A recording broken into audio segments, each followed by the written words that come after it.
Hey guys, কেমন আছো সবাই? আমার পরে এই হিজাবটা সুন্দর না বলো? নামাজের জন্য হিজাবটা কিন্তু খুব সুন্দর। চলো আজকে তোমাদেরকে এই হিজাবের কাটিং এবং কি মেকিং টিউটোরিয়ালটা দেখাই। আসসালামু আলাইকুম। প্রিন্টটা খুবই সুন্দর আর এই প্রিন্টটা দিয়ে আমি একটা হিজাব কাটিং করতেছি।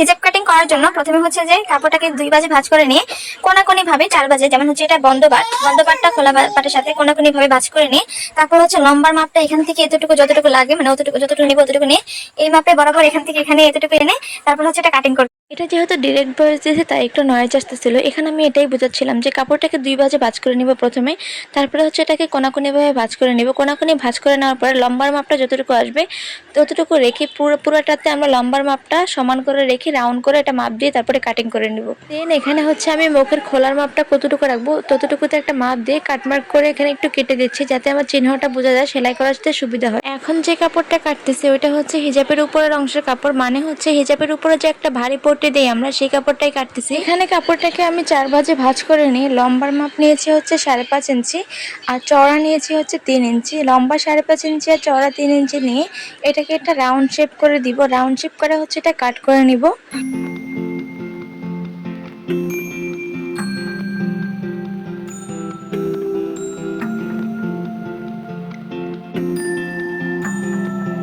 পটিটা কাটিং করা হয়ে গেছে। এখন এটাকে দুই ভাঁজ করে হিজাবের উপর সাইড দিয়ে অ্যাডজাস্ট করে লাগিয়ে দেব। মানে পটির উপরে একদম মাঝ বরাবর আর হিজাবের উপরে মাঝ বরাবর একটা কাটমার দিয়ে নিছি। ওই কাটমার বরাবর মিলিয়ে এটাকে সেলাই করে নিলেই হয়ে যাবে। এটা অ্যাডজাস্ট করে দেব এখন।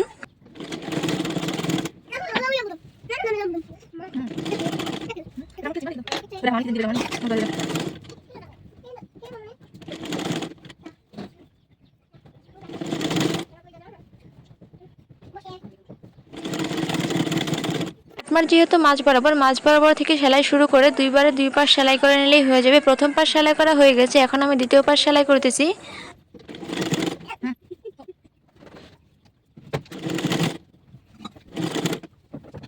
এভাবে দুই পাশ সুন্দরভাবে সেলাই করে দিলে আমাদের পটিটা সেলানো হয়ে যাবে এবং কি মাথার উপরের সাইডে পটিটা খুব সুন্দরভাবে অ্যাডজাস্ট হয়ে যাবে। এই পটিটা দিলে নামাজের হিজাব এবং কি যে কোনো হিজাবে এই পটিটা দিলে দেখতে খুব সুন্দর লাগে এবং কি হিজাবের সৌন্দর্যটা আরও বেড়ে যায়। দেন আমি হিজাবের সামনের সাইডটা সেলাই করে দিছি। হিজাব সেলাই করতেও তত একটা সময় লাগে না, জাস্ট পটিটা লাগিয়ে এখন সামনের সাইডটা সেলাই করে দিলেই হয়ে যাবে। পটি সামনের সাইড সেলাই করার পরে নিচের বর্ডারটা এইভাবে চিকন করে বটে সেলাই করে নিলেই পুরো হিজাবটা আমাদের কমপ্লিট হয়ে যাবে। নিচের পুরোটা বর্ডার সুন্দরভাবে গোল করে চিকন করে সেলাই করে দিলে আমার পুরোটা হিজাব কমপ্লিট হয়ে গেল। আর হিজাব সেলাই করতে তত একটা সময় লাগে না, অল্প কিছুক্ষণের মধ্যে তোমরাও বানিয়ে ফেলতে পারো এত সুন্দর একটা হিজাব। হিজাবটা কেমন হয়েছে অবশ্যই কমেন্ট করে জানিও। আমি এটার সাথে ম্যাচিং করে একটি স্কার্টও বানিয়েছি, সেই ভিডিওটা আমি কিছুদিন পরে আপলোড করব। তোমরা পেজে অ্যাক্টিভ থেকো, তাহলেই দেখতে পারবা। আজকের মতো এতটুকুই। সবাই ভালো থেকো। আল্লাহ হাফেজ।